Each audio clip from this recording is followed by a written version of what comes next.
there's one thing I like, if there's one thing I like. Isang foreigner nagngangalan na Max ang nagtungo sa Bicol may hinahanap. Ang kambal na kaya na si Edwin at Edward. Magandang araw at isang mapagpalang araw po sa inyong lahat mga kalingap. Sana'y hindi niyo po makalimutan na mag-like sa video na ito. At paunawa tapusin muna ang kabuuhan ng video na ito mga kalingap at para malaman ang nilalaman nito. At maraming salamat po mga kalingap sa pagpatuloy na pagsuporta.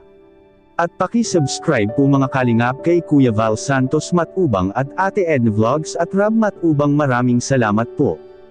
Isang foreigner nagngangalan na Max ang nagtungo sa Bicol at may hinahanap.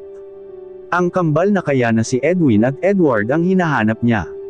Pero bago yun mga kalingap ay pag-usapan muna natin ang tungkol sa magkapatid na si Edwin at Edward na kung saan sila man sa tagal na panahon na nangulila sa kanilang tunay na ama. Sila man ay excited na rin na makita nila ang kanilang tunay na ama.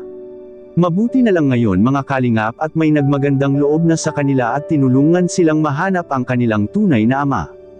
Which is magandang pagkakataon ito mga kalingap dahil may chance na talaga sila na magkakaharap sila at magkita-kita. Ang tanong yun ay kung ang ama nila ay buhay pa ito ngayon mga kalingap. Dahil 2 dekada na rin ang nakalipas na iniwan sila ng kanilang ama. At sabi ng ina nila Edwin at Edward ay ang pangalan nito ay Max.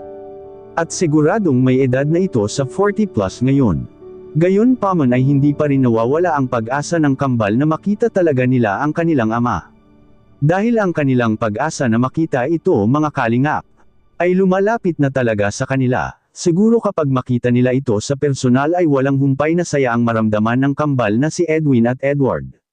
Dahil sa tinagal-tagal na panahon na bigyan sila ng pagkakataon na makita ito, which is isa ito sa pangarap talaga nila mga kalingap, lalo na sila ay malapit na rin mag-graduate sa kolehiyo.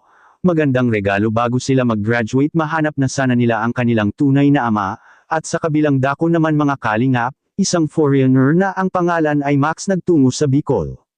Yan ang ating makikita sa video. Dying of thirst. If there's one thing I like, it's mango. Probably not a great idea to walk around the city center where there's like not much shade at noon, 1 o'clock. Here we go, mango shake. Grab something. I'm boys thirsty here. Hello. Can I get a mango shake? Just one mango shake. Oh, you have different flavors. Can I try it with the graham cracker shake? Is that mango with cheesecake graham cracker? Can I do one, please? So they got avocado, got leche flan